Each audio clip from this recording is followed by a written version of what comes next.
Festat e 7 dhe 8 marsit janë ndër momentet më të veçanta të pranverës, ku shumë njerëz zgjedhin të dhurojnë një dhuratë simbolike për të shprehur mirënjohjen dhe dashurinë e tyre.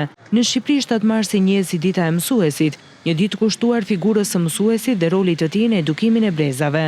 Nxënësit shpesh zgjedhin lule, kartolina apo dhurata të vogla për të falendëruar mësuesit për përkushtimin dhe punën e tyre.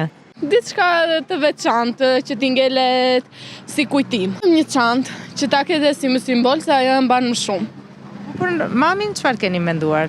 Kurse për mamin e kam blen pak më të veçantë që do t'ja lësh surprizë. Ndërsa në 8 mars festohet dita ndërkombëtare e gruas, një ditë kur në qendër të vëmendjes janë nënat dhe gratë që luajnë një rol të rëndësishëm në familje dhe shoqëri. Një tuf lulesh, një dhuratë simbolike apo dhe një gest i thjesht mirënjohjeje mund të ketë një vlerë të madhe emocionale për nënën.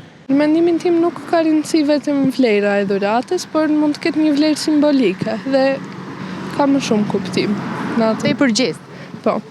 Zakonisht cilat janë dhuratat që ju zgjidhni? Lule, ndonjë kartolinë, diçka e punuar me dorë. Ndjemi zakonisht mirë kur marrim ndonjë dhuratë. Edhe bëjmë dhurata që të kuptohemi. Çfarë dhuroni zakonisht? Cila është dhurata juaja e preferuar? Gjëra të vogla, se ne pensionistë jemi. Një dhuratë e vogël shpesh bëhet një mënyrë e bukur për të thënë faleminderit.